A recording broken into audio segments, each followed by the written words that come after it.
सांसदहरूलाई चोटपटक लागेको हो मलाई त लाग्दैन। म उतातिर गएकै होइन।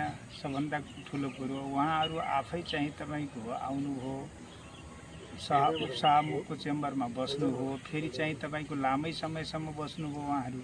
अनि चाहिँ तपाईँको डिएसपीलाई फोन गर्नुभयो, म चाहिँ तपाईँको बन्दीमा छु, मलाई बन्दी बनाइएको हो भन्ने चाहिँ तपाईँको न उसको चाहिँ तपाईँको हात खुट्टा बाँधिएको छ, न उसको चाहिँ तपाईँको मोबाइल खोसिएको छ, न चाहिँ तपाईँको उसको रुमलाई चाहिँ तपाईँको बाहिरबाट तालचाप लगाइएको हो।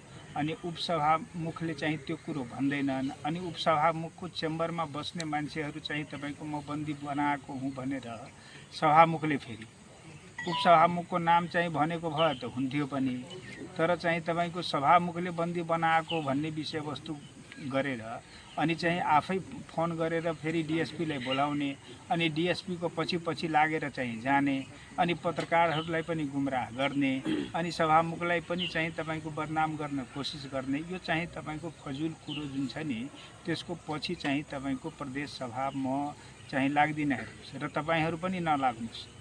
यथार्थ कुरो चाहिँ तपाईँको जे छ त्यो यथार्थको पछाडि जानुस् र यथार्थलाई चाहिँ तपाईँको जनताको माझमा चाहिँ पस्किने काम गर्नुहोस्। यो पदमुक्त जुन 5 जना सांसद भएको छ, यो कसरी कुन प्रक्रिया मार्फत भएको छ? अब संविधानको धारा 180 को घमा अलरेडी व्यवस्था छ। व्यवस्था के छ कि कुनै सांसद लगातार 10 वटा बैठकमा अनुपस्थित भएमा पदमुक्त हुनेछ, त्यस्तो सांसदको पद रिक्त हुनेछ भन्ने अलरेडी चाहिँ व्यवस्था छ। मैले त त्यसलाई सूचना टाँच गरिदिने मात्र हो। र अन्य संसारमै पनि चाहिँ तपाईँको के चलन छ संसदीय अभ्यासमा, जो चाहिँ तपाईँको 10 पटक यदि चाहिँ तपाईँको अनुपस्थित छ, ती सांसदले चाहिँ तपाईँको नैतिक हिसाबले पनि चाहिँ सदनभित्र चाहिँ छिर्नु हुँदैन। छिरे पनि पहिला चाहिँ तपाईँको निवेदन दिएर अनि चाहिँ तपाईँको सभामुखको आदेश चाहिँ भएपछि मात्र छिर्न सकिन्छ भन्ने चलन छ। अब यहाँनिर त जो चाहिँ तपाईँको दायाँ बायाँ गर्छ, तलब भत्ता खान्छन् हैन, अनि चाहिँ तपाईँको अब जनताको प्रतिनिधित्व नगर्ने, आफ्नो व्यक्तिगत कामको पछाडि लाग्ने, सदनको चाहिँ तपाईँको प्राथमिकतालाई वास्ता नगर्ने, यहाँनिर चाहिँ तपाईँको प्रदेश सभामा चाहिँ सांसदको सङ्ख्या कम भएर चाहिँ तपाईँको अब सदन नचल्ने स्थिति हुने हैन, कोरम नपुग्ने, उतातिर चाहिँ तपाईँको सभापतिहरूको बैठक हुन्छ, विषयगत समितिहरूको, त्यहाँनिर चाहिँ तपाईँको उपस्थितिको कारणले चाहिँ तपाईँको बैठकको कोरम पुग्दैन। अनि यी विषयवस्तुहरू कसले चाहिँ गरिदिन्छ? त्यही भएर चाहिँ संविधानमा व्यवस्था गरिएको हो र त्यो संविधानमा गरिएको व्यवस्था अनुसार उहाँ कारबाहीमा पर्नुभएको छ। हिजो चाहिँ निर्णय भयो, आज चाहिँ तपाईँको प्रदेश सरकारको राजपत्रमा पनि त्यो निस्किएको छ। राजपत्रबाट हेर्नुहोस् र चाहिँ उहाँहरू कारबाहीको भागी, जसलाई चाहिँ तपाईँको असन्तुष्टि छ, अब असन्तुष्ट भएका चाहिँ मान्य सदस्यहरू जो चाहिँ आफू कारबाहीमा पर्नुभएको छ र उहाँलाई असन्तुष्टि छ भने चाहिँ प्रोटेस्ट गर्न चाहिँ अदालत जाओस्, अदालतमा चाहिँ तपाईँको प्रोटेस्ट गर्नुहुन्छ, अनि चाहिँ अदालतले समाधान दिने चाहिँ कुरो हुन्छ। अब त्यहाँनिर चाहिँ तपाईँको अनाहक विषयवस्तु चाहिँ अल्झाएर विवाद गरेर समस्या खडा गरेर यसलाई चाहिँ तपाईँको समस्या चाहिँ खडा गर्नु यो उपयुक्त होइन। अनि उहाँहरूको दाबी के छ भने हामी अनुपस्थिति थिएकै हो भनेर, तर 10 वटा बैठकमा चाहिँ हामी के भन्छ अन्तिम 2 वटा बैठकमा उहाँहरू आउनुभएको छ भन्ने कुरा छ। 22 गते पनि उपस्थित भएको छु भनेर 22 गते उपस्थिति एउटा बैठकको उपस्थितिले हुँदैन क्या। यहाँ त 10 वटा लगातार बैठकमा अनुपस्थिति छ भने चाहिँ तपाईँको संविधानको धाराले उसलाई चाहिँ तपाईँको पद रिक्त भएको घोषणा गर्छ। पद मुक्त पनि होइन, उसको स्थानै रिक्त हुन्छ। योभन्दा अगाडि किन गर्नु भएन तपाईँ? यस्तो छ क्या, अहिले चाहिँ तपाईँको योभन्दा अगाडि अलि केयरलेसनेस थियो, अभिलेख चाहिँ देखियो, अभिलेख देखेपछि चाहिँ तपाईँको त्यो सांसदहरूको चाहिँ तपाईँको हामीले अब डाटा हेऱ्यौँ, डाटा हेरेपछि त्यसमा देख्यौँ, देखेपछि चाहिँ त्यसलाई कारबाहीको चाहिँ तपाईँको कारबाहीको प्रक्रिया अगाडि बढायौँ हैन, त्यही भएको छ। त्यसकारण चाहिँ तपाईँको अब हिजो र आजको विषयवस्तु होइन, त्यसलाई चाहिँ तपाईँहरूले चाहिँ प्रोत्साहन गर्नुभन्दा पनि त्यसलाई सांसदलाई पनि ट्र्याकमा ल्याउन जरुरी छ। सांसद हुने बित्तिकै चाहिँ तपाईँको नियम कानुनलाई उल्लङ्घन गर्ने, संविधानलाई चाहिँ जीवन व्यवहारमा लागू नगर्ने, कार्यविधि चाहिँ तपाईँको अनि नियमावलीहरूलाई चाहिँ व्यवस्था गर्ने, यानी प्रदेश सभा सञ्चालन कार्यविधि के अरे प्रदेश सभा सञ्चालन चाहिँ तपाईँको नियमावली छ, त्यसमा चाहिँ तपाईँको गर्ने गतिविधिहरू चाहिँ तपाईँको अलरेडी छ, त्यसलाई चाहिँ तपाईँको जीवन व्यवहारमा लागू नगर्ने, अनि लागू नगर्ने भएपछि त्यसको समस्या कसले झेल्छ? जसले लागू गर्दैन उसैले झेल्ने हो, झेलिरहनु भएको छ। हिजो के भन्छ सभामुख उपसभामुखजीले हिजो एउटा त्यो बदरको पनि नोटिस जारी गर्नुभएको भन्ने कुरा छ, यो चाहिँ फेरि के हो? उपसभामुखको चाहिँ तपाईँको अब के छ मलाई त बुझ्नै गाह्रो भयो उपसभामुखजीलाई। अनि उहाँ चाहिँ तपाईँको अब उहाँको क्षेत्राधिकार नभएको विषयवस्तुमा पनि तोक लगाइदिनुहुन्छ हैन।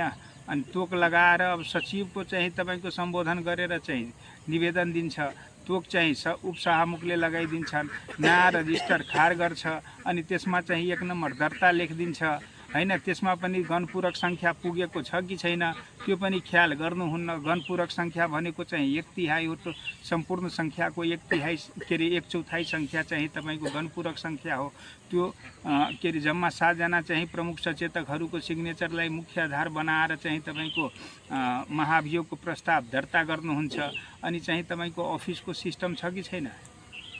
अफिसको सिस्टम हो नि, विधि छ नि, त्यहाँनिर संसद यहाँनिर सचिवालय छ, प्रदेश सभा सचिवालय छ, प्रदेश सभा सचिवालय अनुसार चाहिँ हिँड्नुपर्ने हो।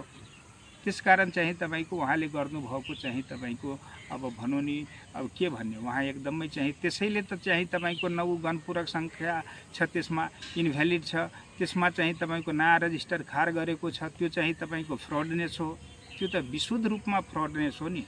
तेस्रो कुरो चाहिँ तपाईँको उहाँको संविधानमा चाहिँ तपाईँको अलरेडी व्यवस्था छ, 180 को धारा चाहिँ तपाईँको घमा चाहिँ अलरेडी व्यवस्था छ, स्थान रिक्त हुने भन्ने छ, स्थान रिक्त गराउने होइन, स्थान रिक्त हुने भन्ने छ। त्यो संविधानको धारा चाहिँ नपढ्ने, अनि चाहिँ तपाईँको के अरे प्रदेश सभामुखले चाहिँ तपाईँको गरेको निर्णय भएकै छैन, त्यो सूचना दिएको हो, त्यो निर्णय नभएको सूचनालाई चाहिँ तपाईँको अब बद्दर गरेको भन्ने, यो चाहिँ तपाईँको गैर चाहिँ पोलिटिकल, गैर चाहिँ संवैधानिक, गैर चाहिँ कानुनी विषयवस्तु गर्ने उपसभामुखलाई अब म चाहिँ तपाईँको किताब पढ्न भन्छु। मेरो सुझाव छ उहाँलाई संविधान पढ्नु, उहाँले पढ्नुपर्छ। अनि चाहिँ तपाईँको अब प्रदेश सभा सञ्चालन कार्य के अरे नियमावली छ 2075, त्यो पढ्नुपर्छ। अनि पढेर चाहिँ तपाईँको आफ्नो व्यवहारमा सुधार ल्याउनुपर्छ। अनि राति चाहिँ केही सामाजिक सञ्जालमा के देखेको थियो भने प्रदेश सभाका सचिव र कम्प्युटर अपरेटर गायब छ भनेर, सम्पर्कविहीन छ भनेर, के छ त्यो? है त त्यो त्यही त उहाँ चाहिँ तपाईँको प्रदेश सभाको सचिवलाई त उहाँहरूले नै चाहिँ तपाईँको रुममा चाहिँ राख्नुभएको थियो, अनि बाहिरबाट चाहिँ तपाईँको भित्रैबाट चुकुल लगाएर चाहिँ राख्नुभएको थियो। हामीलाई त त्यो पनि थाहा भएन। हेर्नुहोस्, म आउँदाखेरि त चाहिँ तपाईँको पुरै लाइन कटेको छ। हेर्नुहोस्, म चाहिँ प्रवेश गरेँ, अनि एकछिन पछाडि चाहिँ तपाईँको लाइन आयो, लाइन आएपछि चाहिँ तपाईँको मैले सचिवलाई बोलाएँ, सचिव आउनुभयो, मैले चाहिँ सांसदहरूलाई बोलाएँ, तपाईँ आउनुहोस् यहाँनिर कुरोकानी गरौँ।